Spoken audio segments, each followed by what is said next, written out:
This episode is about minutes 81 through 85 of Solo: A Star Wars Story with new guest Lacey Gilleran from Resistance Broadcast. Hello there, and welcome to Star Wars Music Minute, where we celebrate the music and sound of Star Wars 5 cinematic minutes at a time.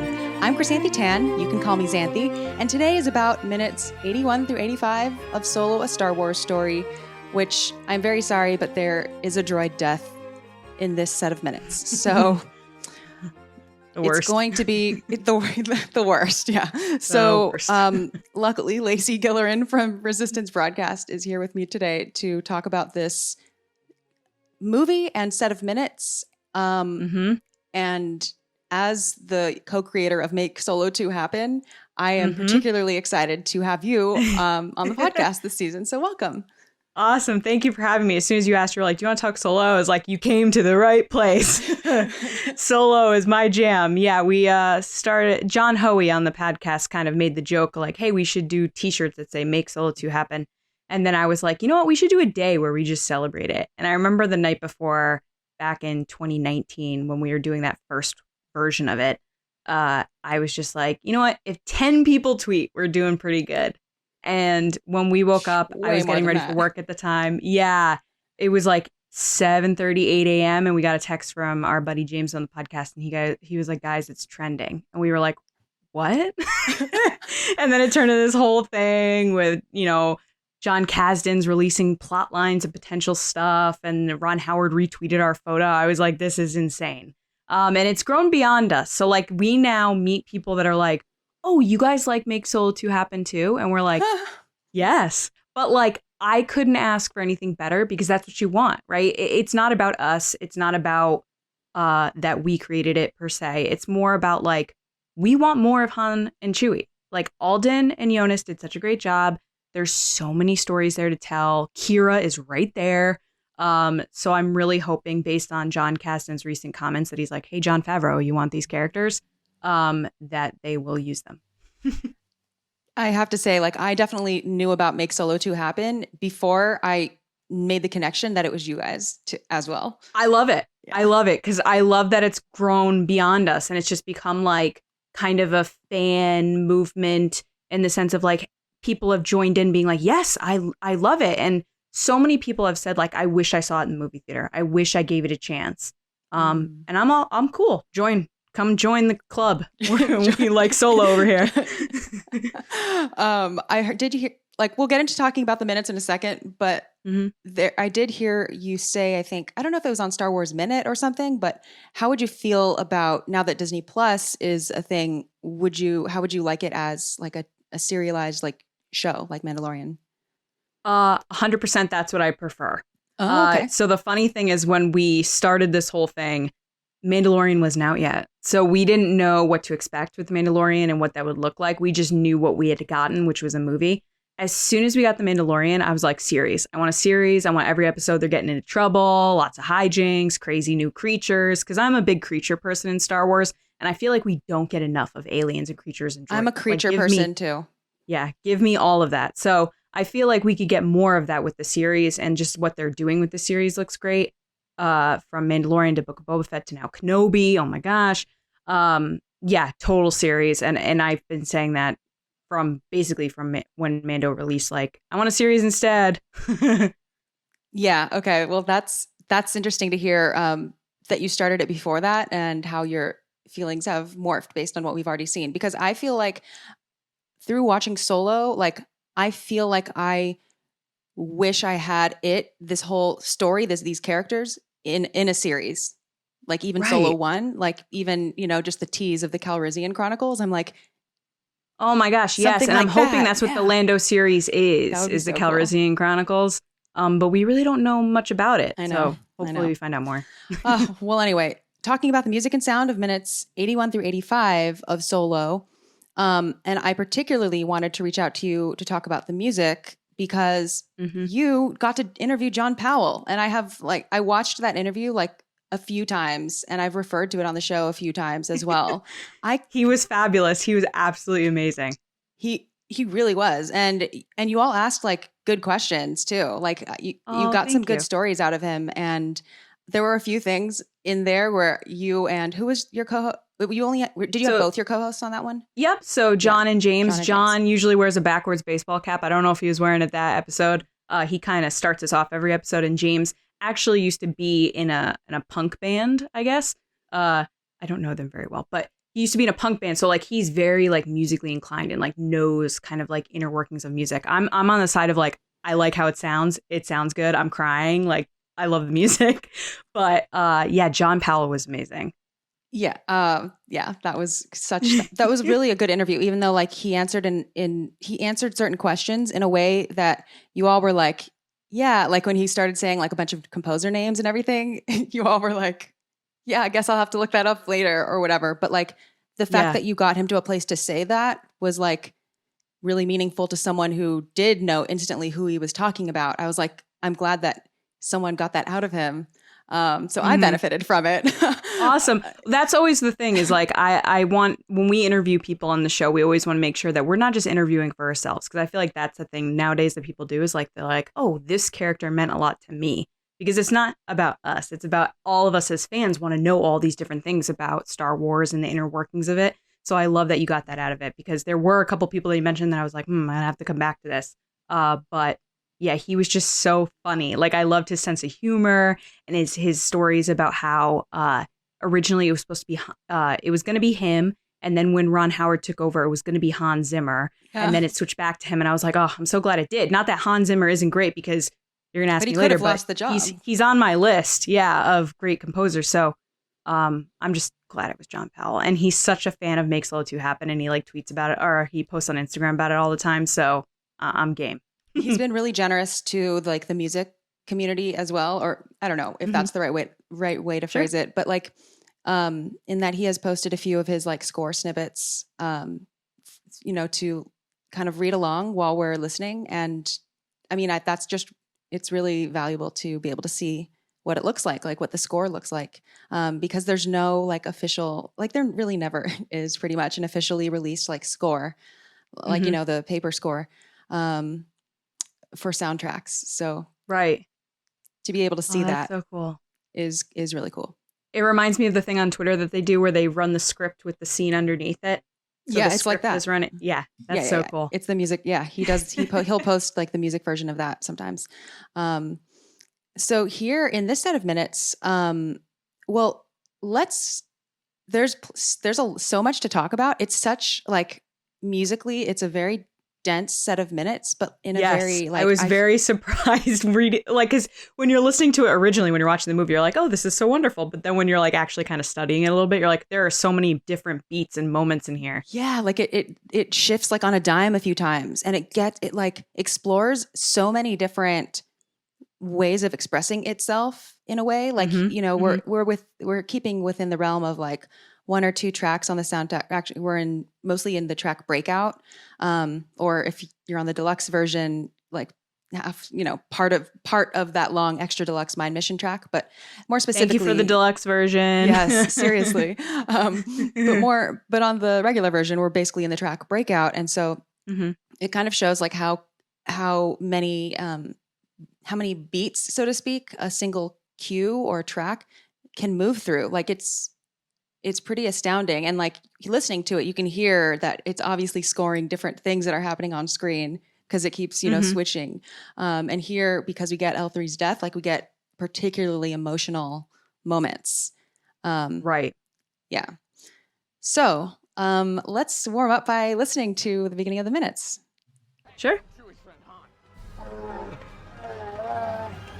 Okay.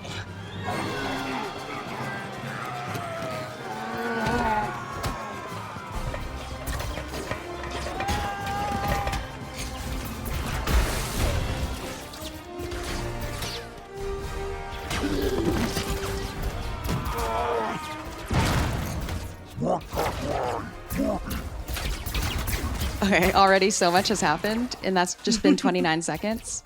I know. What do you think of like, you're kind of being thrown into the action right away. But what do you make of the music here? I loved how from the start of this 5-minute kind of session, we're thrown right into Star Wars, like swashbuckling adventures. Like Han is on the game, you know, he's heading out, he's stealing the coaxium. You get punched in the face with like, you're in a Star Wars adventure, which I loved about this movie in general is like you get those beats and those moments that are very kind of like Indiana Jones, like very John Williams-esque. Because I feel like with some of the other movies that weren't done by John Williams, you have moments, but they didn't feel like to me, this soundtrack feels like John Williams. And this segment especially feels like one of those adventure movies that he's known for. Swashbuckling is definitely a word that I was thinking of too. Well, I mean, I was actually thinking like when the rhythms go like, well, we'll play it again, but it was actually reminding me of like Pirates of the Caribbean. Yes. Especially with it's the dun, dun, dun, dun, dun, dun. And, yes, and then also the like duh, duh, duh, like kind of the count, like the beats. Yeah. And just within that little span, we are hearing that's the young Han Solo heroic version of the theme, and then we're also hearing a bit of the fakery motif, which is the or, I'll point it out when it happens. It kind of goes by fast, but yeah, let's hear again, and we'll talk through it. So this like triumphant fanfare. It sounds very Indiana Jones to me. It does. So pirates. This is the pirates part. Yes, like you see Jack Sparrow on the end of a ship there. Yeah. And this is fakery.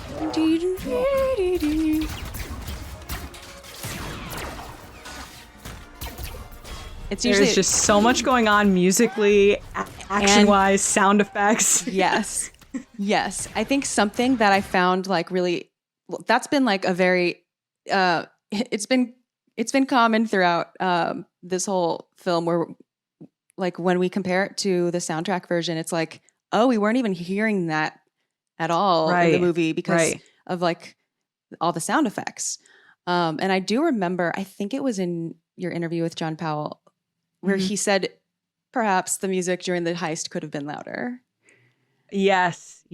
And he definitely talks about layering too, like layering different themes and motifs and stuff throughout. And it's funny because in preparing for this episode, I watched the clips, specifically the ones that you'd asked to watch and whatnot. And in my mind, I'm like, oh, I should go listen to the soundtrack. And I'm like, no, I shouldn't, because you want to talk about exactly what you hear in the movie. And in the soundtrack, like you said, you hear everything. Yeah, it is. It's unfortunate that you do miss like he puts all this work in and it gets buried by like bah, da, bah, bah. That's funny. Although if I were talking to a sound editor, they might say like all their good sound effects were just blasted over by the music. Yeah, right. So it's a give and take of like, okay, but my stuff needs to be heard too. Totally. I need to interview like one of the like editors, one of the mixers or something. Oh, that would be cool. cool. Make those decisions. Yeah. Note future self. But there are so many things to consider and so many, I guess as a composer, you probably would know to an extent, like when things will be covering it up. Like I think in John Powell's writing, I can hear a lot where obviously there's space for dialogue. Like when they're at the sabacc table and everything, the music is pretty low, it's pretty mellow and predictable. Yeah, there are tons of moments where it goes up and down that I noted where it's like it gets really quiet and then it picks up again. And then he does that very, very well. Like it isn't just like a straight shot of tempo and beat and, you know, hitting you with music. It's like he goes with what's happening in the scene. Yeah. And okay, so we're only 30 seconds in, but let's continue listening and see what comes up next. Okay. So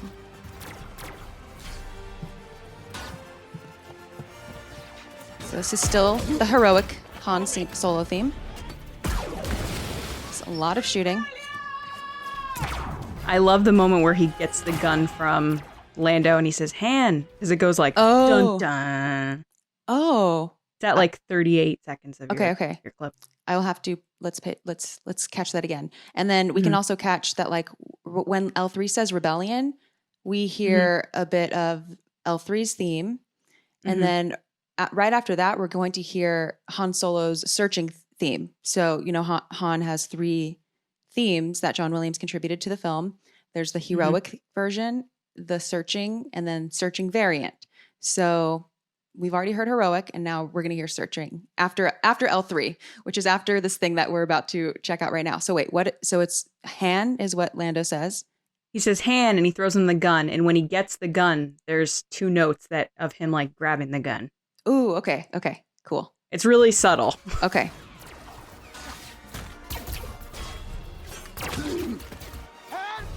Oh, it's like 2 drum hits. Yeah.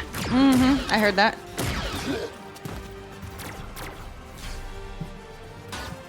The brass is leading the way.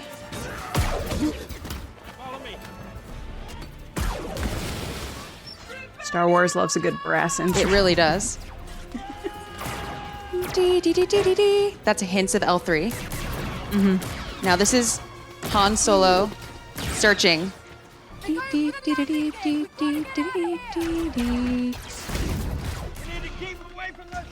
I'm going to cut it off there because I want to point out that his searching variant, which, I mean, I'll ask you, what do you most associate that theme with? The beginning of the movie with the car. Yeah, me because too. like even certain notes I hear, like him turning the car and going, come on, and then like him taking off with the logo reveal, like that's what I think of. Same, 100%, me too. Yeah. Cool. So in this situation, I mean, I also see like the image of him, even though it happens a little bit before, but just like hitting the like the sparks flying at the beginning. It's yeah. It's a pretty good opening. Like musically, I love the opening. I think it's perfect. Yeah. So what is happening here is that the searching variant, and this, is a common. The technique makes sense, but it's ascending. Like its tonal center keeps ascending, so it kind of is like raising the stakes every time. So if we listen back, it's like then. Yeah, it's like building. So yeah, it just keeps.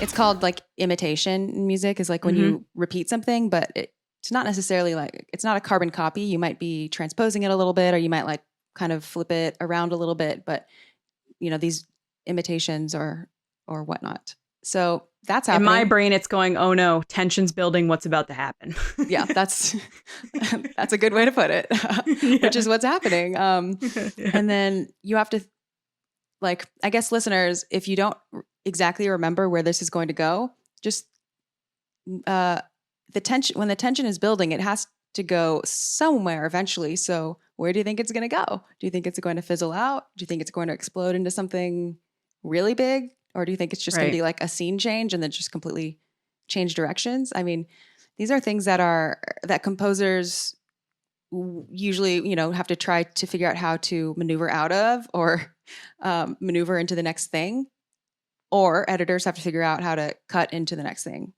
In Star Wars, it usually means someone's going to die. It's usually building whether to a person, droid, or ship. Oh no, prepare yourself. Yeah. All right, so let's hear where it's going.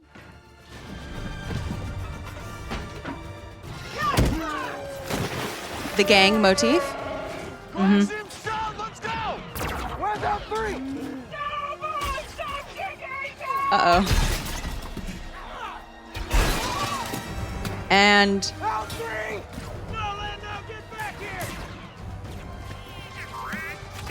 Lando! okay, this is a good spot to stop. I'm so sorry, L3.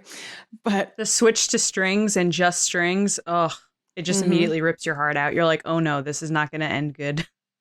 I mean, the part where I already know it's not going to end good is when it starts slowing down, and like we're already on this pretty tense path.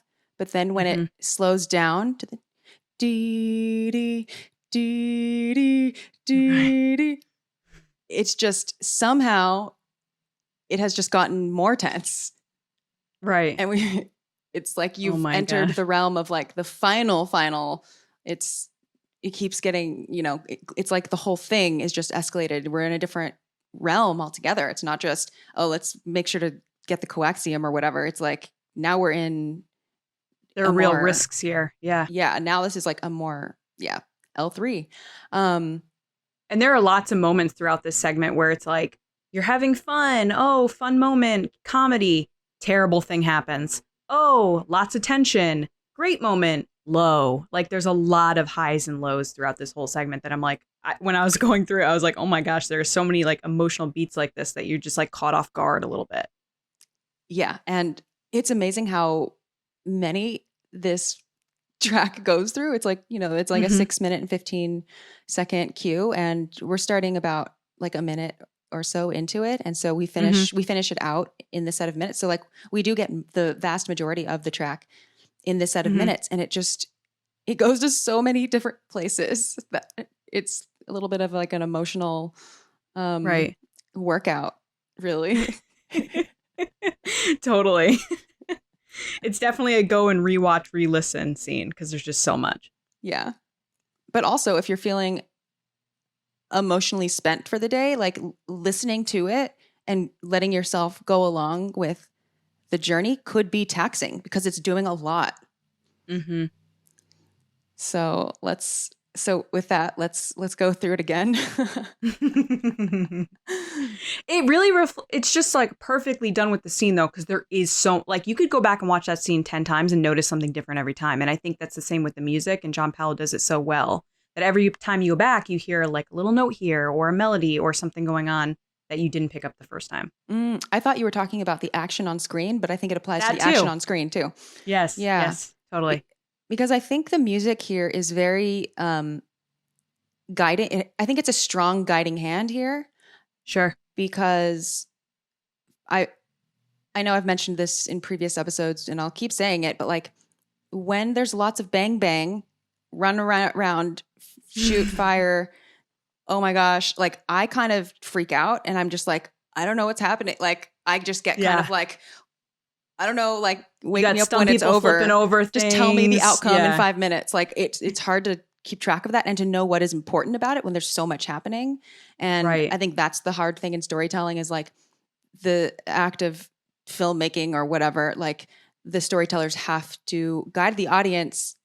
It's not a documentary. You're not just showing everything without some kind of editing or some kind of like nudging people to pay attention to this and not that type of thing. So the music is one thing that kind of helps me understand where I'm focusing, so that like when I start hearing this music, I can zoom in on what's happening with L3 and Lando rather than being like, there's so much happening. So I'm just going to pick that person in the corner that just hit a droid. I'm going to focus on that. Yeah, this scene is so chaotic. Yeah, totally.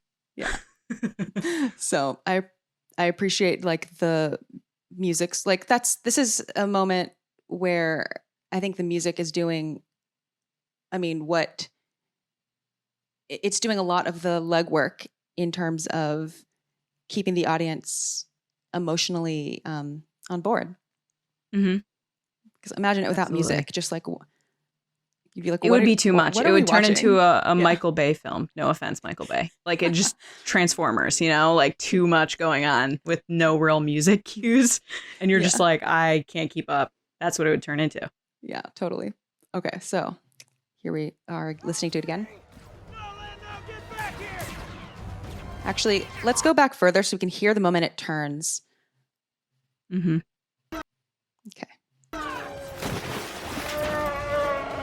So we're kind of going 1, 2, 3. It's hard to hear, but the beat is still fast. And then here, this is where it changes.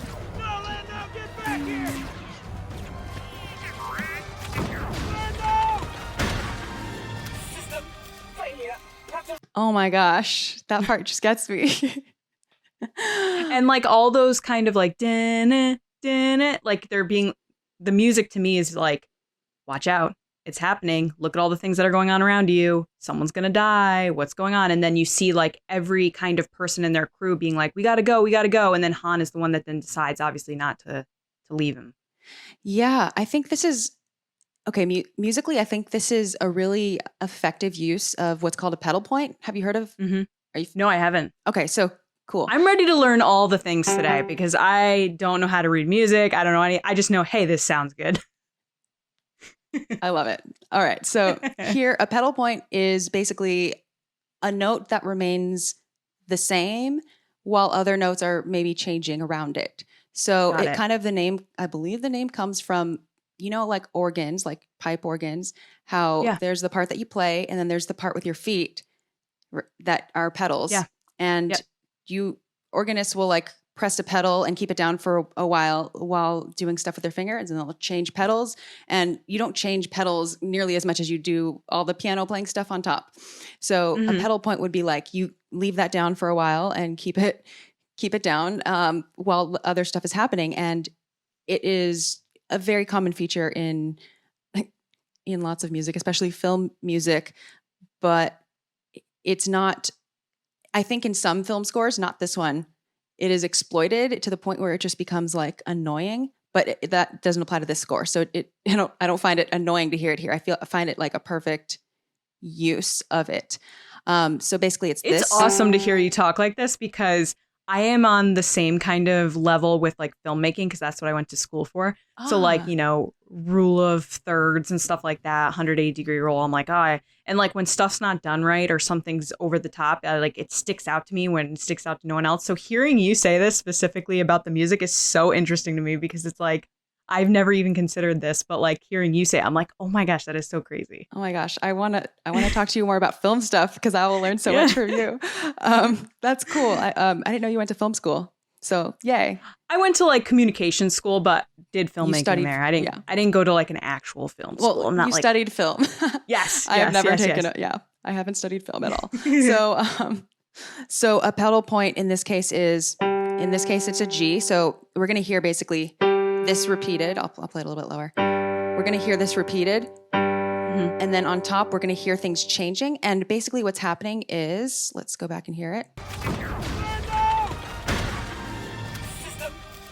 So what's happening on top gets progressively farther away from what's happening on bottom. So it's almost like it's stretch it. Like if we think of the pedal point as like almost the home where they're starting, and I would say visually, like, or in the story, the home is like the Falcon. They're kind of like, come back, come back, come back. So is the pedal point holding the note? Yes, it doesn't have to necessarily hold it. Like here, we can listen to it. Let's actually listen to it on the clean track so we can actually hear it. Okay, it's a little after that. So we're in breakout if people want to follow along. Mm-hmm. Great. Okay, so I'm just going to rewind a little bit. Here. Here. Do. Oh, yeah. Do. Oh my gosh, I didn't even realize that. Yeah. So on top, things are changing, but on the bottom, it's not changing. And it's almost like, for me, it highlights the like how spun out. Like Lando is like, I know we need to do this, so I know I need to do this, but like I'm still reaching out in this other direction, even though it gets progressively more unlikely and progressively progressively kind of losing it, like knowing that it's kind of his denial of how bad it is. Yeah. I think that's a perfect way of describing it. And that's like what that part means to me musically. Yeah. So interesting. So we'll hear the transition will stick out more here. See, we're in pirate mode. It's fast. Yeah, it's like heroic Han moment. Yeah. And then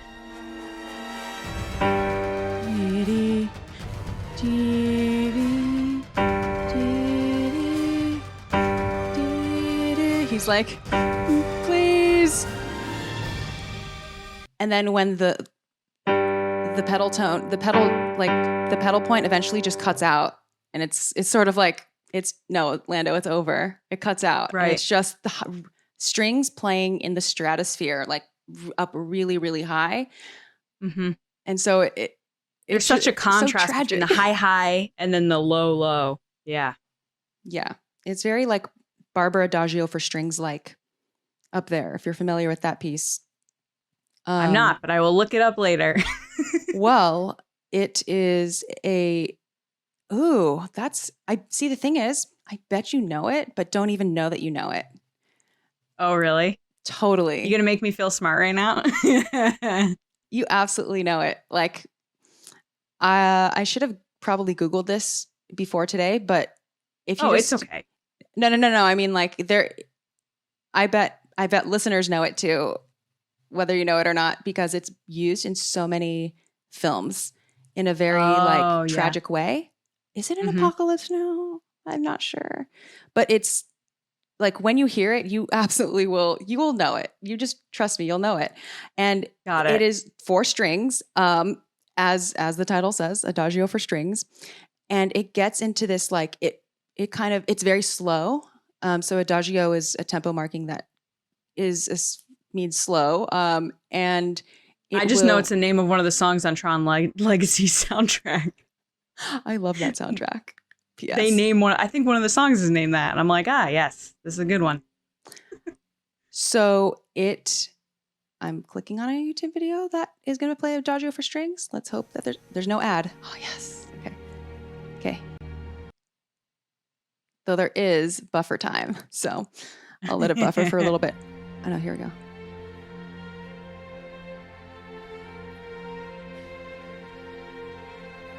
Which movie is this? It's not a movie. It's just playing the piece. It's just.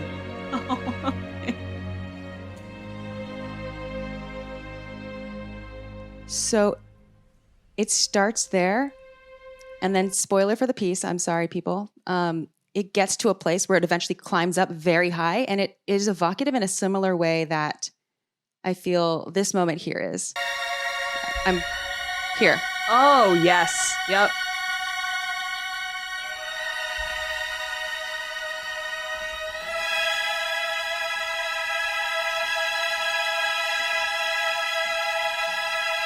This is death to me. That noise is death. That's usually someone's dying or something tragic has happened. And it's usually a very close-up shot of someone's face when they're about to start crying or they're in shock or something like that. Yeah. It's also used like when a public figure dies, oftentimes they'll like perform this piece. And then everybody starts moving in slow motion as soon as that hits. Probably. I mean, like at that point where that, like, it kind of starts where I started playing it at the beginning, and that piece, it takes like 6 minutes to climb up to that place. And so it kind of just slowly like rips your heart out. And also just like, I recommend watching either, if you can find anyone, if you can find a symphony just performing it, that would be best, obviously. But like, if you can't, I recommend probably watching a YouTube video of a live performance of it over listening to a recording. Even though live performance, there's always going to be more artifacts of sound and whatever. You'll get over that quickly, because I think seeing the anguish like on the musicians' faces, and as someone who I have played that piece performed that piece many times in orchestra, it is like uniquely taxing to play sustained, loud notes for that long and to climb that high and to kind of like do it so slowly. It is a really weird like flow state that you get into where you can't like, you don't want to stop at a certain point. Like, you have to finish it. It's like once it starts climbing, taxing. It is taxing. And so like I think it's powerful to watch like musicians playing it. But absolutely. Were you at Celebrate? Were you in the panel with John Williams for Celebration? I was. Were you? Did you lose it? Yes. I was. I lost it. So good. I have to say, I lost it more for Duel of the Fates. Yes. When they started. Because I knew exactly what was happening when they walked out. I knew exactly what they were. I knew what was going on. I was sitting so far back that I didn't see at any prep. I just heard it, and I was like, oh my God, there's a choir and they're singing Duel of the Fates. Oh my God. Yeah. Oh my gosh. It was I wild. liked how music was the highlight of that panel. Me too. Really Me too. Yeah. Yay. Okay. So this part here is where L3, where everything is stopping, basically every time is stopping, is that's what it also sounds like, is just everything else can just shut up now. And in this moment, we also hear, like if we go back to the actual track, or if we go back to the actual, clip from the film, whereas before it is very dominated, one could say, by blaster fire and the like, here it's almost like everything else falls away for a bit.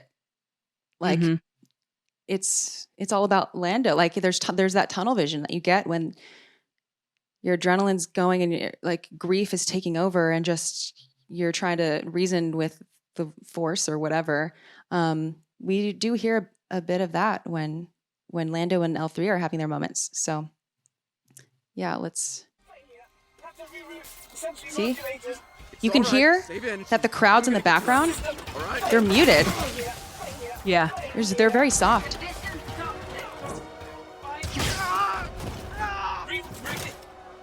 You can hear it, but it's like they just turned it down. It's well done.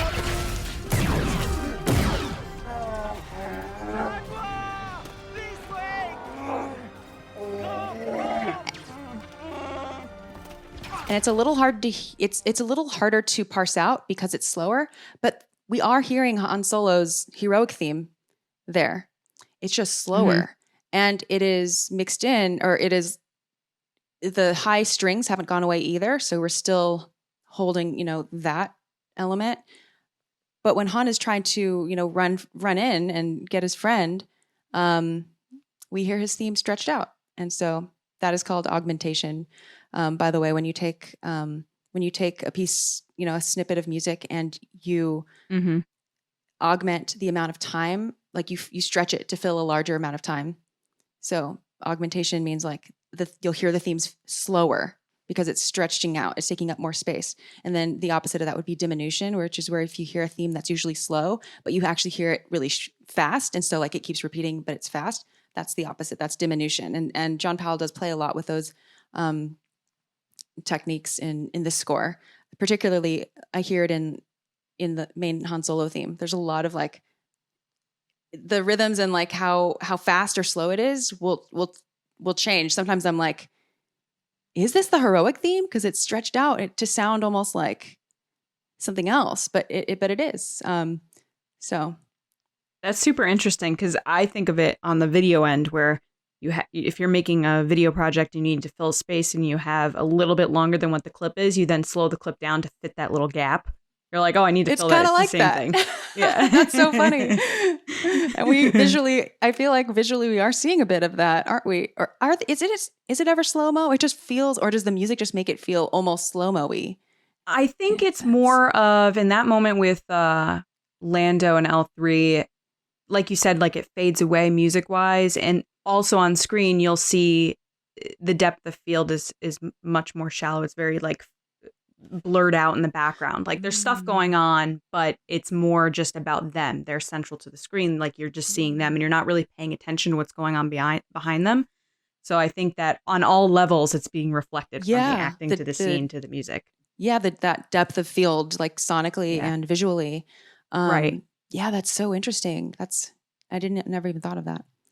And as for Chewie saying goodbye to Sagwa, I have here, I wrote in that they have a little, John Powell put in a moment of like the asteroid field thing from Empire Strikes Back. There's like a couple notes from that. Can you hum it? Or maybe when we get... I'd have to hear it. Yeah, let's do it again.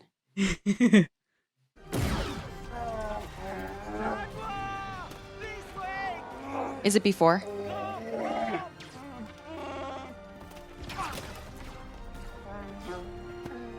I'm trying to think.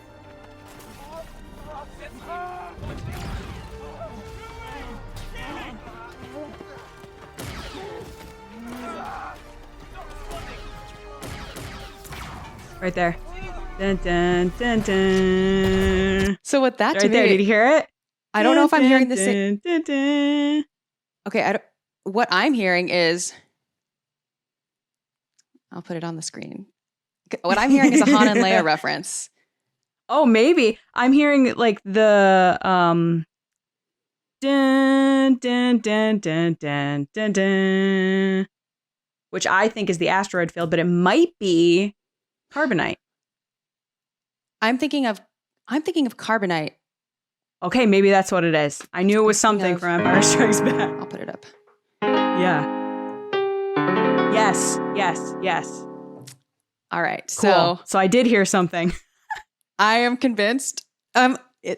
I have obviously not gotten confirmation on this from John Powell himself, but to me, the second I heard that, I was like, interesting. That's reminds me of is that a Han and Leia reference, or am I totally reading into it too much? But I think it totally is, because in our interview with him, he did talk about how he was trying to work in things from other things John did. John Williams, obviously, yes, their yes. name. John, The two Johns. John Williams. The two Johns. Yeah. Yeah, I think it is, because it's so kind of obvious, but it's interesting because I'm like, oh, why would that be referenced here? But maybe there's something that I'm not picking up on. Well, I think it's interesting referenced there because, I mean, Han and Leia is like, obviously they're in love. And at the end of Empire Strikes Back, obviously they're saying goodbye, or, Leia's losing Han potentially. And there's saying goodbye of people that care about each other very much. So here we have Lando and L3. So I feel like it is adding weight to Lando and L3's, whatever the nature of their relationship doesn't matter, but relationship. I think it says something about their connection and like just the power, or like how the tragedy of having to say goodbye. Right. And the connection between a person and their droid, regardless if they're a droid or a human or a creature or an alien or whatever, it's like that found family thing that we see throughout Star Wars. Yeah. And I think that's also reflected in the Chewie thing too. It's like he met someone from his own kind and he has to say goodbye, and he made the choice to leave them behind for his new family. There is that kind of sadness there. Totally. And we as mere humans who are watching Star Wars and are not the Wills, we can't decide what is important enough to get Han and Leia treatment. Like, we can't determine whether, the Wookiees just met, or, we can't like determine what's should be important to the characters on screen. If we're to consider Star Wars universe as, like a world to take seriously and to take at face value. So that is something that music and other aspects of filmmaking can do to help us get there, to help us understand. And I think, I don't know, it's such an earnest like placement of that I feel like it makes me want to say, okay, yes. If you're telling me this, then yes. I think, I'm sure you talk about this all the time, but Star Wars wouldn't be what it is without music. So without the music, like the soundtrack, you're not going to have the connections to these characters that you do as an outside perspective, someone looking in on this adventure. And I think that the music is what ultimately pulls you in. Yes, the acting's great, the costumes are great, but for me, that music is that baseline that kind of loops you and pulls you back in and adds an element of like emotion that you wouldn't get normally by just watching the clip. I think so. I think that is definitely true. And I think the fact that music is harder for many people to talk about in words, and it is perhaps operates on a more subconscious level, like all of sound in general, like including the sound effects. Like sometimes we don't even think about like a sound, an aspect of sound design, because it just, when it's done right, the sound that say a button makes is just inevitable. Like it doesn't occur to us until we like know what it's like to make a film and know that like actually you don't get just cool sounds just from touching stuff. Right. Every little element takes like intentional work, but it's not as easy to notice as like, the costumes or like this type of wipe or something. It's more like, it's not like a tangible thing that you can touch. It's more of a feeling. I know this is like obviously Star Wars talking about like force and stuff, but like it's a feeling you get. It's kind of just like that thing that's there that you connect with, even though you can't see it. Yeah. And it feels inevitable. Like the sound of lightsaber makes. It's like, how could you even imagine a lightsaber without the sound? Or a TIE fighter or anything. Yeah. So whenever I start to like wax poetic with a guest about like, the art of it all, I'm like, wait, I can get lost in that for quite some time. So wait. Oh yeah, Han Solo. I don't mind at all. Okay. So I will connect the dots a little bit more a little bit more obviously, in case not everyone's like, oh yeah, from those 2 notes for sure, Easter egg. Right. Because that would be understandable as well. Lacey just happened to get that immediately. Because I was asked to listen to it in detail. I probably wouldn't have picked it up on first kind of watch through, you know? That's why we do this. I appreciate it. So I'm going to play a little bit from Empire Strikes Back. Mm-hmm. So you can hear some. So this is Han Solo and the Princess.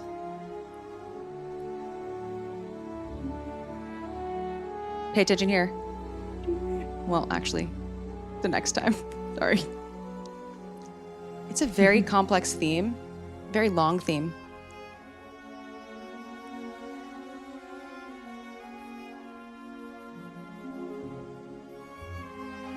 I'm not gonna lie, listening to this, I feel like I'm watching the Olympics, like figure skating. Because the people are just like, and now she's gonna go for the triple lux. That's so fun. Okay, She here. fell in practice.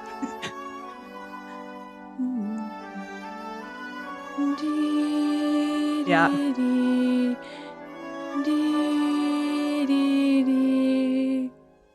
That's the part. Yeah. So, Yeah. Are you familiar with the complete catalog of the musical themes of Star Wars? Because you will love it if you haven't. I definitely have listened to everything, so I could pick up on themes. I mean, it is literally, it's like a living document that that music theorist, film musicologist Frank Lehman keeps updated with all of the musical themes of Star Wars. Oh, I love that. No, I am unaware of that. So if you go to franklehman.com/Star Wars, you can download it for free. And he's also on Twitter and will tweet about stuff all the time. And he's been on the show 3 times at this point. Hi, Frank. Yeah. So it is a resource that I definitely recommend. I will say it is full of notation. Like it'll show the notation for his own transcriptions of the themes, but it's also like very hyperlinked. So if you click on, say, Han and Leia B section, you can click on that and it'll take you to the timestamp of like the moment where you can hear that. So you can actually hear them all too. And there's also things like the thematic census at the end where it's sort of, he counts up the number of themes per movie and how many times, say, the Force theme appears in the different movies. God, I love that. And everything. So yeah, I definitely think awesome. That is it is a very interesting resource to look at, especially if you are a nerd and like I honestly Star think Wars on our recent episode of the Resistance broadcast, I think we're talking about the music specifically for Kenobi, and I remember we were asking like, I wonder how many times the Force theme popped up. So now, thanks to Frank, and I'm going to be a genius on my next episode. And he is updating it with Kenobi stuff as well. Perfect. Yes. I know that every time I mention him, it's like a drinking game at this point. How many times I will plug this resource because it's something that I think all fans, he makes it available for everyone. I love it. So. I'm a big person of giving credit where credit is due. So I'm all for it. And it took you can tell it takes so much work to do this. So definitely want to spread it around. Okay. So there is, I'll put it up on screen. So if people are watching this on YouTube, I also did tweet it a while ago, but I don't think anyone understood what I was talking about, except for Ender. Auric Fonts agreed with me. So, but I have this thing where I'm notating what I'm talking about, and I'm talking about this spot at Breakout at 3:42, or Extra Deluxe Mind Mission at 7:48. Or just this part in the minutes that we have been talking about. It's in technically solo minute 83, if you want to count it that way. But what's happening that reminds me of the Han and Leia moment is, okay, oops. Wait, what am I doing? Okay. It's this particular way of arriving at this chord, and the chords in this case particularly are A flat and to D7 but the chords themselves don't matter. It's the function of the chords in this particular key. So you could transpose it to a higher one, but in the melody, we're hearing these half steps. It's like, it's so evocative for me. It's like so Han and Leia to me, where the theme. I definitely picked up on that. I just didn't know where I could place it. I was like, I've heard this. Yeah, exactly. And it like scrunches into this like point where you just want it to keep going, or like I want it to keep going.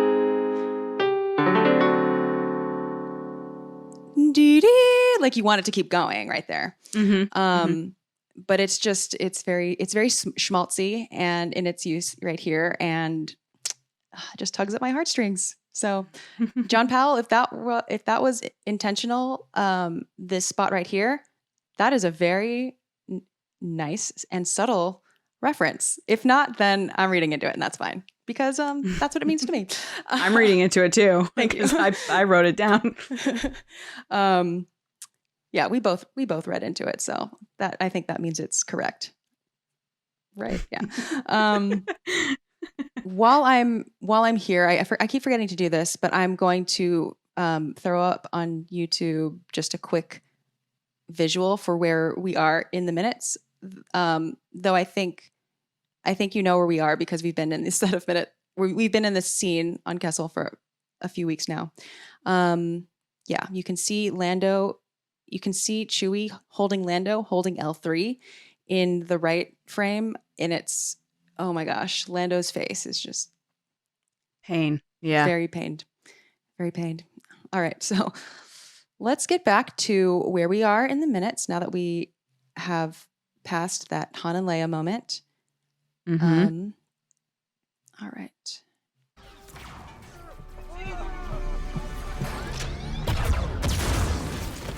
And we move on to something else. So now we're back to like action is back on. Yep. You hear us destroying everything. I find this part. It's okay. You'll be fine. That is one of my favorite shots in Star Wars. Can you describe the shot? The shot is, you can actually hear it when you're listening to it. It's like the music goes really quiet. And it's when Han is shooting and he's walking backwards while shooting, and the camera is following him in one continuous take right up the ramp into the Falcon, into kind of the living area. And then it cuts. So it's one long take. There's no cuts that are made. So so when it goes quiet, he's going into the Falcon, and there's like a quiet, like if you play it back, there's like a quietness, and then it picks up again. Oh, wow. I didn't even notice that. Okay, I want to hear that.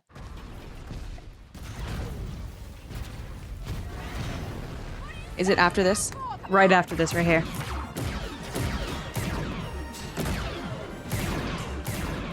It's okay. You'll be fine. Oh. So like it's shoot, quiet into the Falcon. And then you can hear that it starts to get echoey because of the location. Yes. Yeah, totally. It's cool. Wow. I didn't realize it. I didn't notice that it was like one shot there. Mm-hmm. That means it's done well. Yes, exactly.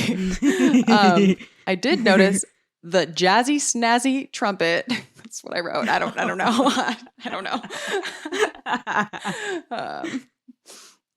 Which it's quite peculiar in context. We're like going from Adagio for strings to like, we went from like Pirates of the Caribbean to like Adagio for strings. And now we have this, I find, hilarious little, well, let's just play it. I'll just play it.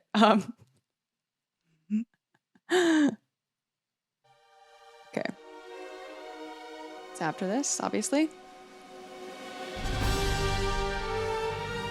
So this is the augmented Han Solo. But we still have the strings. And we're getting to the Han and Leia moment.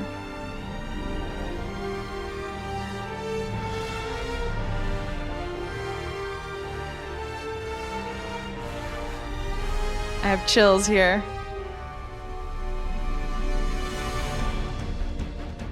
And now we're back. Come on, no, we really need to get out of here.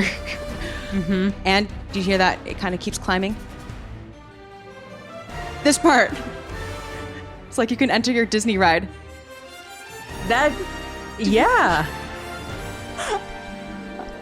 I think it is him so entering funny. the Falcon. That is interesting. I didn't even realize that because there's just L3. so much going on in the scene. Yeah, there's so much, and Yeah.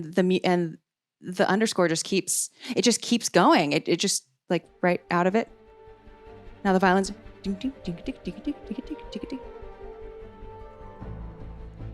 Key change. Is this where they're saying Han? Yeah, this is where he jumps in the seat. Yeah, and so like the underscore, like that beat that is underneath, is there for these other themes to like float on top of when it's appropriate for them to come in. So like we were hearing L3 a little bit, like super subtle, and then obviously Rebel Fanfare when Han. So goes is to the that beat cockpit. what ties them all together? So by having that beat on the like underneath everything, it's like no matter what you bring in, it's going to match because you've got that beat. Yeah. Oh, cool. Okay.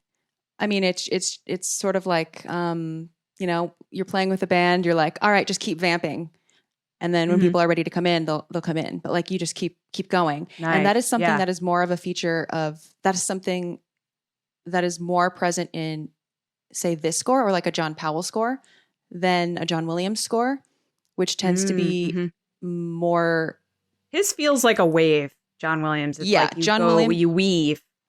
100%. Like I think John Williams flow, like John Williams has control of the flow like the whole time it seems.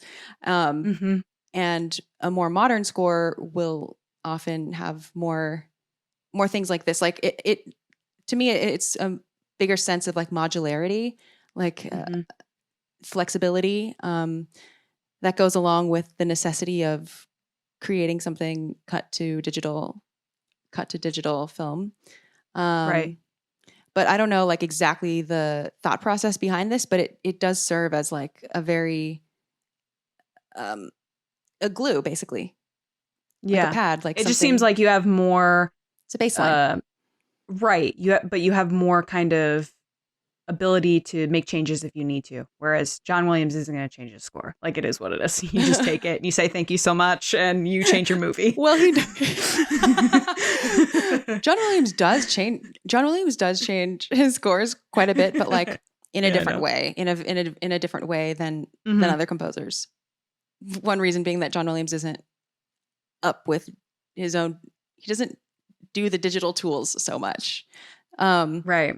So he's kind of in a different technology game than other people because he can be. And yeah, he will have an live orchestra. Like he doesn't have to do a mock-up on a computer, which is what most composers have to do. Is they do their digital, like with their sample instruments and everything. They have to do that before getting, the studio, the people to pay for like an orchestra. Right. Yeah. But John Williams gets to do his demos with a live orchestra. Gosh, seeing him was like seriously like life goals for me at Celebration. I cried. It was amazing. And it was one of those things that like, I'll never be able to top this in my life. Was it your first time? It was. I'm so glad that you got to. Yeah. Because it was great. I saw him for the first time at the Hollywood Bowl last summer. And nice.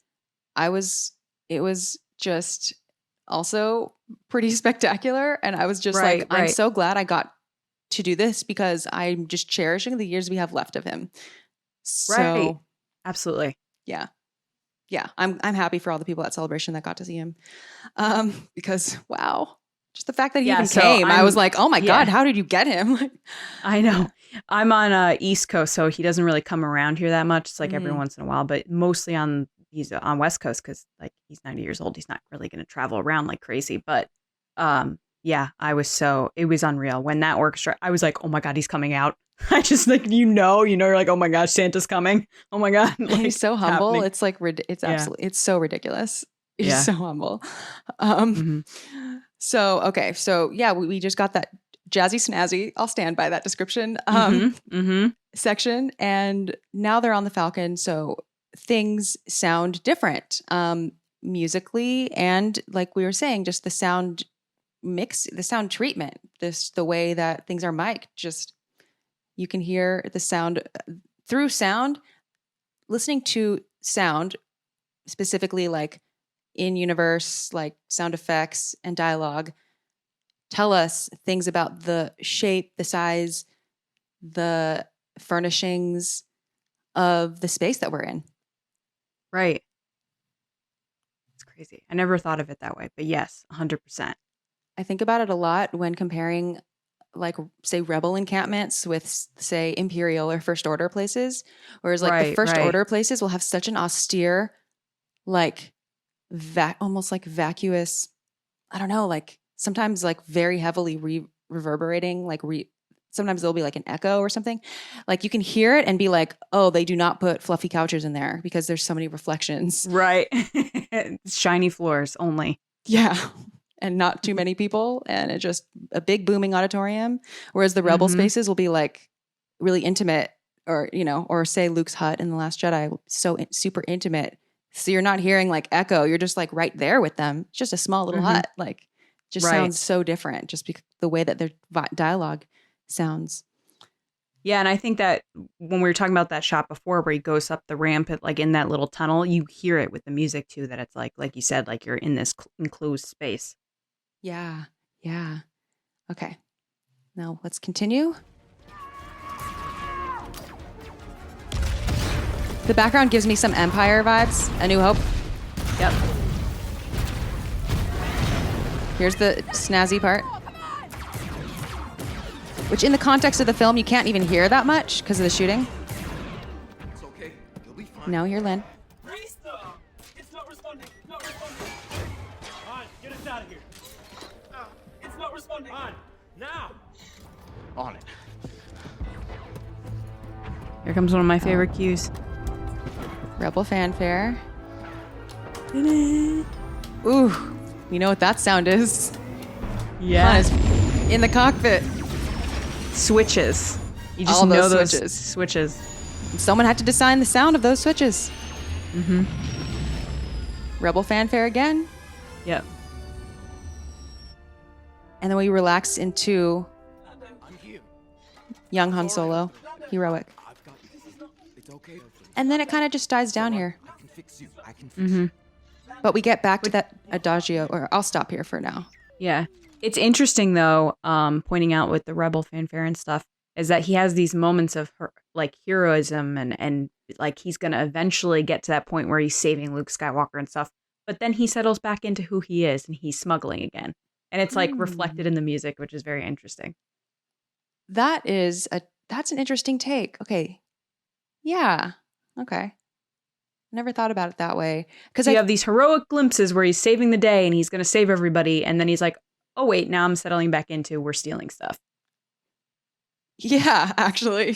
I mean, that reading, I could get on board with that because it's been an inner debate this whole season and of like the use of the Rebel Fanfare and the use of when the main theme pops in, like the Star Wars main theme, where I've been very on the fence about, like, I've been confused a little bit of how to take it in the context of Han Solo's character. And it does help me to think of the Han Solo of the future and these glimpses of like who he will be, but we never hear we just hear the Rebel Fanfare, but it just kind of plays it's just like once and then back. Right. I think it plays into, the whole kind of theme of the movie with Kira mentioning at the end of like, he doesn't even realize it, but he's the good guy. The good guy. Oh, and that's totally reflected in the music. Yeah. Yeah. I like that.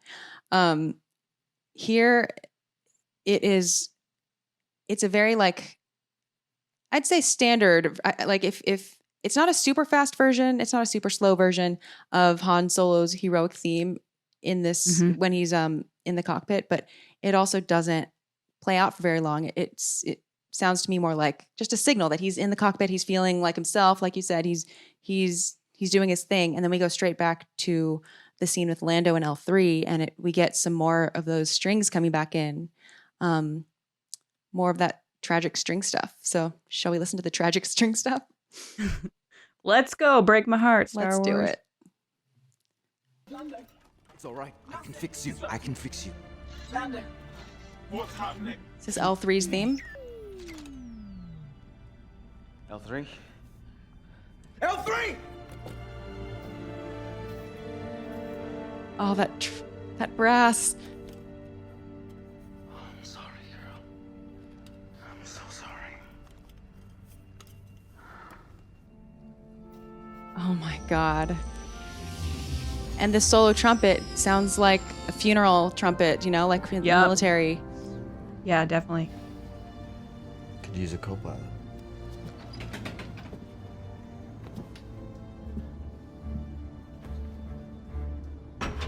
So now they're moving on to the next thing, but first let's before It moving breaks my on- heart, by the way, that moment where he's like, I need a co-pilot, and the camera kind of tilts up to Chewie, and you're like, what are you doing? Chewie's right there. Obviously, eventually he gets in the seat anyway, but like there is that moment, or especially the first time you saw it, you were like, what is going on?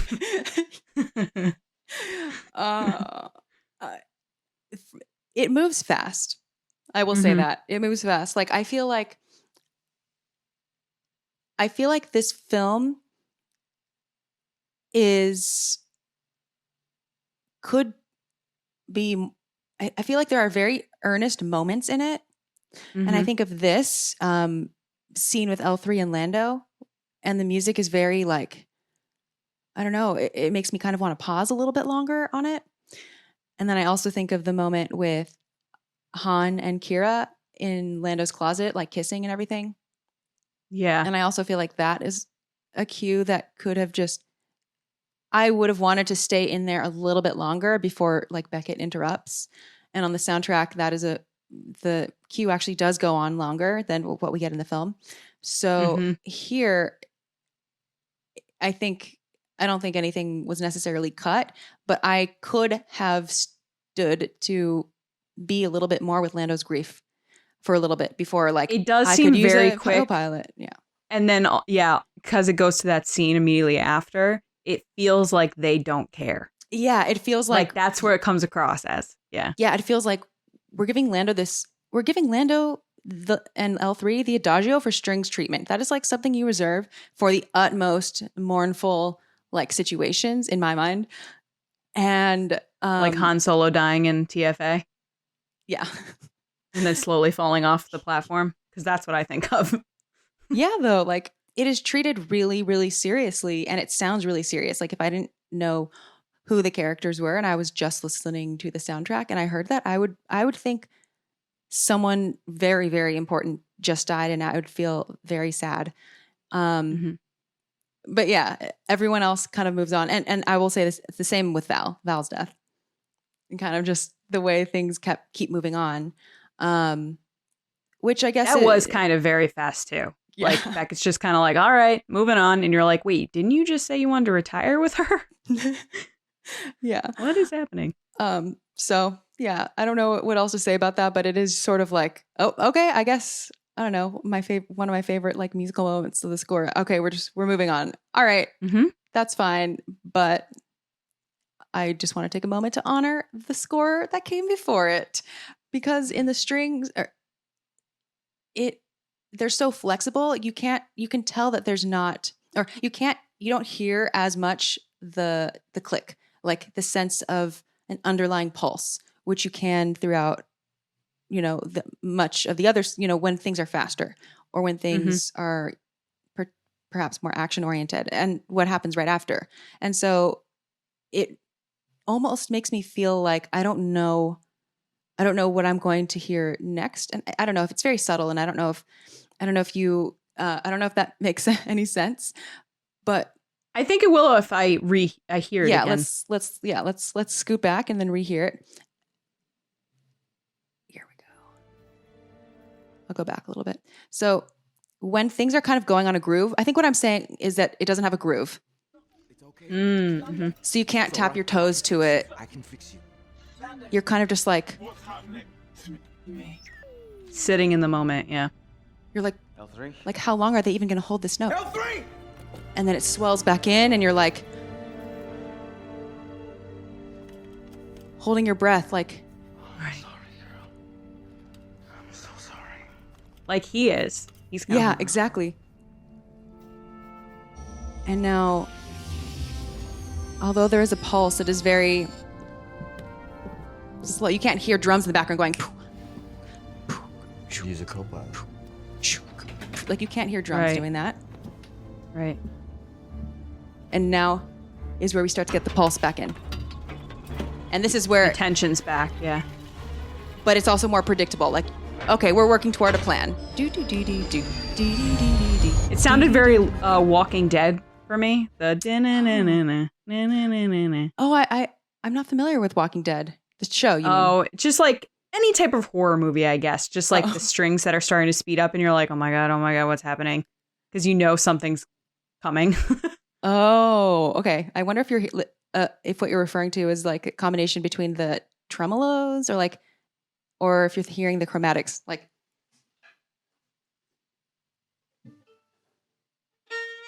Like, are you referring to like this? This is insane. You're bringing out instruments on your podcast. I love this. Yes, exactly. Yeah, the tremolo is definitely well represented in horror. It's it makes me anxious, which Yes. it's supposed to, but Yeah. yes. It is like a tremor, really. I mean, Mhm. the name describes the technique very well.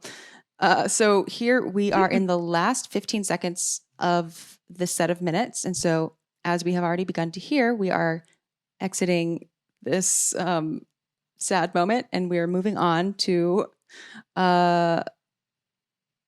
what will eventually be known as almost the Kessel Run. Sorry. The cargo we're carrying, if we don't make up some lost time, we're gonna be in real trouble. How about that? Is that real trouble?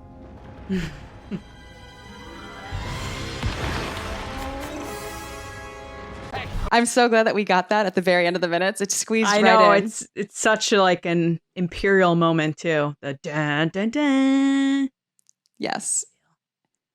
So, listeners, that was the Death Star motif that we heard at the very end. And obviously, it's going to symbolize the fact that the Empire is after them. So, Which is such a good reveal on film too. Like it coming through the kind of like Exiting space. hyperspace. Yeah. So cool. yeah, it's sudden, just like the Death Star motif showing up there is sudden. And I mean, it works on so many levels. I mean, because it's so, we know that. I mean, if you know Star Wars pretty well and are familiar with what that means when you're watching, say, A New Hope, it's like an immediate, like, oh crap. Oh man. It's So a good place to stop though. I thought that when I first watched the clip, I was like, what a perfect place to stop. seriously. And I'm glad that the motif wasn't like cut off either. It just like got the whole thing in and then that's it. So good. Have you read the Solo novelization? I have not. I should. I have not. Okay, so I want to read some parts of L3's death because I have very strong feelings about L3's death, L3's writing in this movie, L3's death in particular. And I think the novelization shines some light on it that perhaps might be uncomfortable. So I'm going to read that because why not? Oh, interesting. Okay. Okay, so first I'm going to start with the part where where Lando is seeing L3 stumble and he starts to go after her. All right. L3, Lando shouted, running straight into the battle, arm outstretched to his partner. He grabbed her torso and lifted, her lower half staying behind. He cradled her and stumbled across the battlefield until he too fell, a blaster bolt slamming into his shoulder. Han leapt into the fray without thinking, shouldering aside people, not caring if they were slaver or slave. He had to get Lando off that battlefield. He dodged crossfire and grabbed Lando's good arm, which was wrapped around L3's head and torso. He was about to tell Lando to drop her when he felt a small shock travel up his arm. Now this part's interesting, I think. That's her blood. She's bleeding out. No, she wasn't a person. She was a droid. He understood that Lando was fond of her, but she was just a droid. So this is from Han's perspective. Lando wouldn't let her go, but he struggled to his feet to give Han what aid he could in getting them back to the Falcon. His face was a mask of pain and grief as he encouraged L3 to hang on. Lando, Han, she said, her head swiveling between them. System failure. Have to reroute memory modulators. Attempting reintegration of sensory processors. She began to make whirring noises, and sparks came from the stumps of her severed limbs. Han felt his spine go cold. She called out to us. She needs us. We can't leave her behind. She's crew. He'd left Kira behind. Not again. Don't try to talk, Lando said, cradling her as best as he could. It's okay. Han ducked low, tightening his grip on Lando and L3. He didn't see a safe path to the ship. After so many close calls, their luck was finally running out. So I'm going to skip this. This is about the Wookiee reunion. Skip. Okay.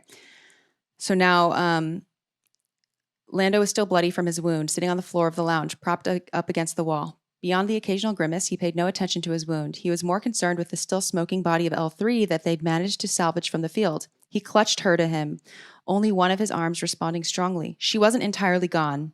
Han figured a droid who'd built herself would be hard to kill. She twitched and sparked, her processors determined to find the damage and fix it as if she merely had a bug in her programming rather than having been blasted to bits. It was heartbreaking how her ocular light flared on and then off again, and she kept saying, "Error, error." Grief etched Lando's face as he held her tighter. Redirecting, unable to restore, her ocular lens flared again and her head managed to swivel toward her captain. "Lando," she said, her voice regaining some of the personality she'd grown over the years. "What is happening to me?" "It's okay," Lando said, his voice steady. "Droids, did I liberate?" "Yeah," he said, smiling. "You did good." Error, I'm glad." "Error," her voice faded. "I'd save you if I could, girl," Lando said. Her lens flared brighter and she said, "Then do." But the light then faded until it was out. They really draw this out in the book. The body, which had remained stubbornly rigid as the electrical pulses searched for clear paths to limbs that weren't there anymore, relaxed. She'd fought till the end, and Lando closed his eyes and held her tighter. From his seat in the lounge, Chewie moaned a farewell to a fellow soldier, which is interesting because that cue really sounded like a fallen soldier, didn't it? Yes, definitely. An explosion sounded outside close to the Falcon, and Han remembered that they were nowhere near safe yet. Lando's eyes were open and he watched with a resigned dread. He nodded once, aware he was in no shape to fly. Okay, I'm going to skip again because then we get into L3's perspective.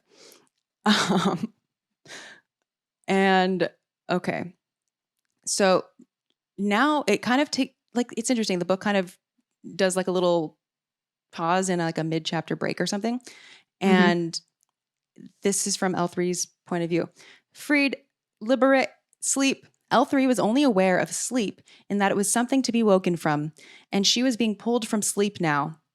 Something had happened, something bad, but also something good. The memory connections weren't there. She felt a flare of impatience, or rather, she would have if the ability had been there. Something was very wrong. That was why she had been asleep and not simply shut down for maintenance. Lando. She remembered Lando. His hands held her now. Those strong, tender hands. He was muttering, his voice tight. "This is why you never let anyone fly your ship." Someone else was flying the Falcon? Someone had taken her place? And if Lando was here, someone had taken his place too. That was unacceptable, and she prepared to tell him this. Before she could figure out how to make her unresponsive speech functions work, the Falcon shuddered violently. Now this was ridiculous. Someone else was flying them and flying them badly. She needed to take control. She needed to talk to Lando. Gonna need your help on this one, darling," his voice came again. She wanted to respond with sarcasm, to remind him how tiny his brain was, and of course he needed her and her vast knowledge. "You always need my help. That's why I'm the co-pilot." Then there was a click. Then everything stopped. Interesting. So that's him uploading her to the Falcon. Yeah, that's her. That's him pulling the plug. Yeah. Then it goes, Lando's good hand shook slightly as he gently removed the shell protecting L3's brain module and extracted the neural core, ending any hope he had of one day repairing his co-pilot, which happens like right after this. That was a crazy idea, a heartbreaking idea, but if it didn't work, they'd all be dead anyway. So basically we get to, up until her very dying moment, she's like, "No, you need me. I'm the co-pilot." And then that's when she gets the plug pulled. So, which we've been talking about sounds a lot.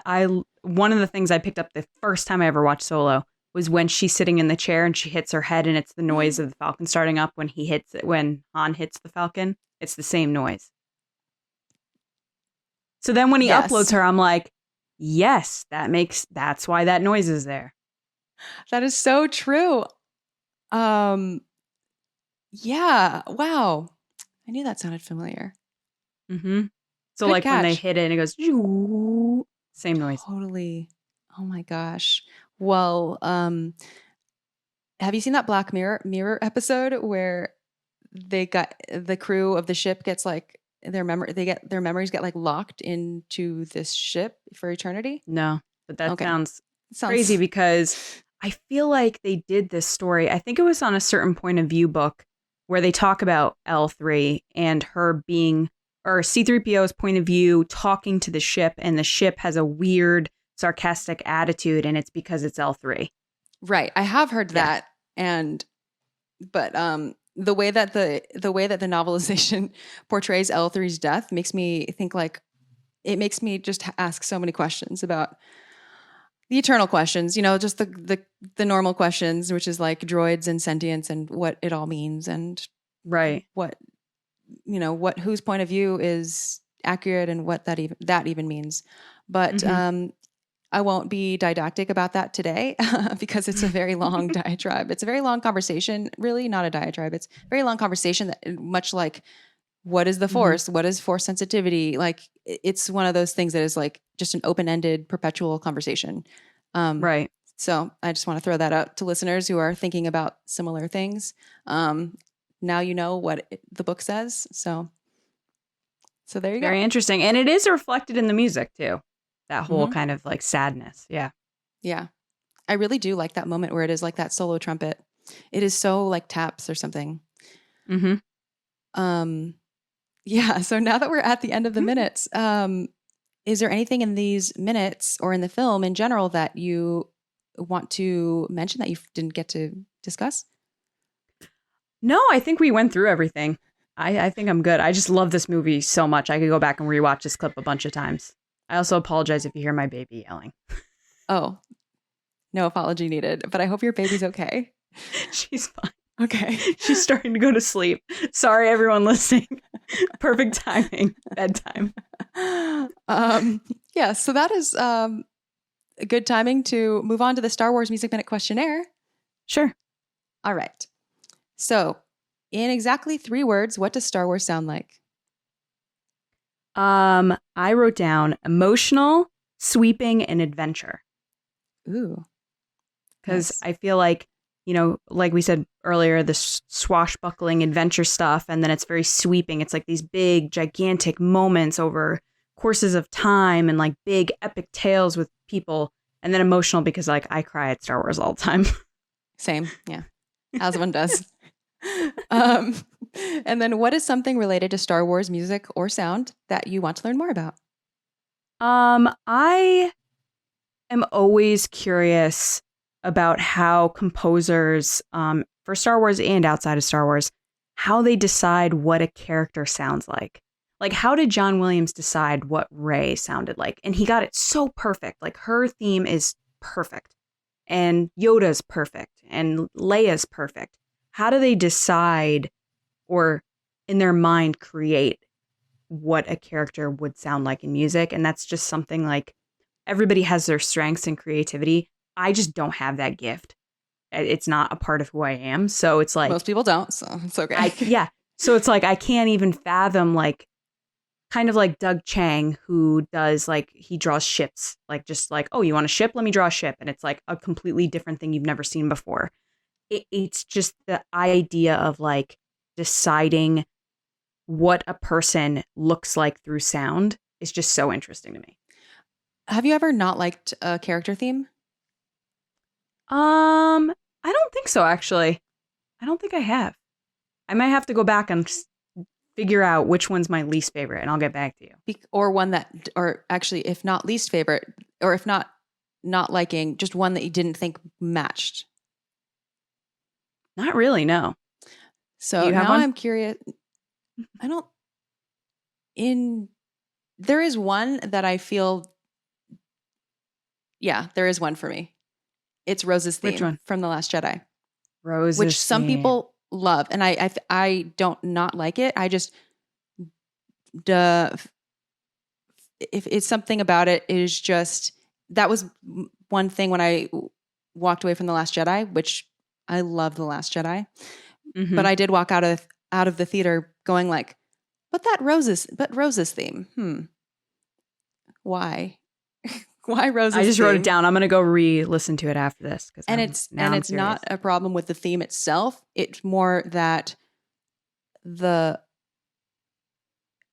just think it for me it evokes a type of character that Rose doesn't have to be. But I mean I know this is not a Last Jedi podcast, but unpopular opinion, I do feel that Rose was not written that well. I completely agree. I think she came across a little immature, especially for someone with her skill set and like her knowledge. That it just, to me, like that first interaction with Finn, it seemed too fangirly for me. That I was like, someone in war that just lost her own sister, like she wouldn't be fangirling over someone 2 seconds later. But that's just me. Like I feel like the actor did a great job, and I feel like That was what was written. Yeah, I feel like it just. I don't know how much I liked this. Okay, the theme to me, we're talking about Rose's theme now, but like Rose's theme to me sounds so open-hearted and so idealistic and so youthful and sincere, which is fine. And like, there's nothing wrong with that, right? But like, I think I would prefer to see Rose as someone with also a tiny bit more grit. That the theme kind of, this is not the right term, Mary Sue's her or something. Like the theme kind of makes her into this fantasy of this really good person. Right. And the whole Canto Bight scene is like how dark her life has been. Yeah.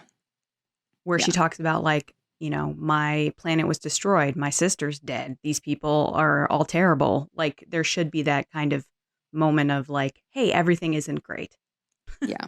And I think like with all these things, like the more I think about things and the more I live with them, like oftentimes it reveals what my own insecurities are, like what my own resistances are. So I have grown to like Rose's theme does not bother me nearly as much as it did before, which it was really the only thematic material in John Williams's new scores that just made me pause and go like, why? Like this is the one I don't get.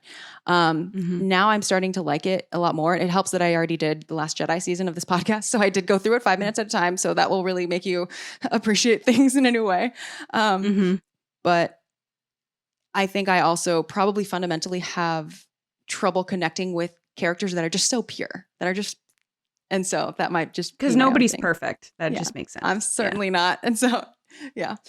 But I just wanted to ask because it makes me think how, going back to your curiosity about how composers figure out, you know, so well what a character sounds like, it makes me wonder, since music acts so subconsciously, like the music probably fundamentally shapes how you are even perceiving the character. So it's all wrapped up in that. There is no character without the music. So it's almost 100%. like the music is what it is. If the music were different, it would still fit the character because the character would come off different to begin with. Yeah, totally. I can see that because it just matches perfectly. Like Rey, I keep going back to her because it's just perfect.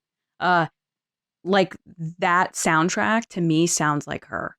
And I get what you're saying. Like if it was something else, I'd probably still think it sounds like her, but it's just because that's what I associate. Right. But your fundamental understanding of Rey would probably be slightly different with slightly different music. That's so interesting. Music is a very powerful ally in storytelling. So the final question is, what is a score or soundtrack that you're fond of besides anything Star Wars? So I have a couple. Okay. So my favorite one is Howl's Moving Castle. I just love, like, I think it's called Merry-Go-Round of Life is the song. I just love that song so much. Pirates of the Caribbean, Pride and Prejudice from 2005, and then Coco. Nice. Yeah. Wide array of stuff, but they're all the ones that I always go back to. And I totally missed Tron Legacy, and I would have put it on this list. I totally forgot about it. You can add it. Okay, Tron Legacy. Yeah, let's add it. Great. I like that one too. Yeah, that is quite a list. Yeah, I'm gonna put. I'll write these all down in the show notes. So if listeners want to check out all of these scores or these films, then you can do that. Nice. Before we wrap up, I'm just going to run down the themes that were present in this set of minutes. So we have young Han Solo, heroic. We have fakery. We have L337. We have young Han Solo, searching. We have the gang. We have, potentially, but I'll say it, Han and Leia snippet of the B section. I'll say it. We have Rebel Fanfare. And we have the Death Star motif. If you're following along in the soundtrack, we are on the track called Breakout, or on the deluxe version, Extra Deluxe Mind Mission. And we also get to the very, very beginning of Reminiscence Therapy / Kessel Run in less than 12 parsecs. So that's where like the Death Star thing starts out. But yeah, we get pretty much almost all of these minutes were Breakout. If you want to go back and listen to that. Thank you so much for coming on the show, Lacey. And thank you also for like that wonderful interview that you did with John Powell. You're welcome. Where can people find? Well, I'll put a link to that interview specifically for sure. But other than that interview, where can people find you and what you do? People can find me on Twitter and Instagram at Lacey Gilleran, or on the Resistance Broadcast, the official podcast of StarWarsNewsNet.com, every Monday and Thursday. Currently, we're doing Kenobi reviews every Wednesday, and we're doing them live at 9 p.m. But yeah, usually Monday, 9 p.m. Thursday. Eastern? Yes. Nice. Okay. So the ones that come out on Monday and Thursday, other ones come out on Monday and Thursday, you said? Yeah. So normally we do Monday and Thursday around 9 a.m. in the morning is when they come out. They're on a video version on YouTube, and then all the different platforms. So Spotify, Apple Podcasts, etc. But during the streaming shows series, so like Book of Boba Fett, Mando, Kenobi, Andor, we switch to a Monday, Wednesday schedule just to cover the show. Cool. And so this will be on Star Wars Newsnet channel? Correct. But if they're listening it's youtube.com / Star Wars Newsnet videos. But if you're just looking for us, just look up Resistance Broadcast. Sweet. Perfect. Yes. Well, thank you so much. Of course. You were on Star Wars Minute as well, so now you've done both of the. This was a blast. I love these. These are so great. Hopefully there will be many more. I definitely would love to have you back on for another season. Of course, when we do other movies. And listeners, you know where to find me. I'm on Twitter and Instagram at either Chrysanthi Tan or Star Wars Music Minute, or Star Wars Museman if it's Twitter. Also TikTok. Also, this is available on YouTube as well if you want to see some extra visuals that come up. Other than that, it's, podcast, all the normal podcatching platforms. And we'll be back next week talking about minutes 86 through 90 of Solo: A Star Wars Story. May the Force be with you, and thank you for listening to Star Wars Music Minute.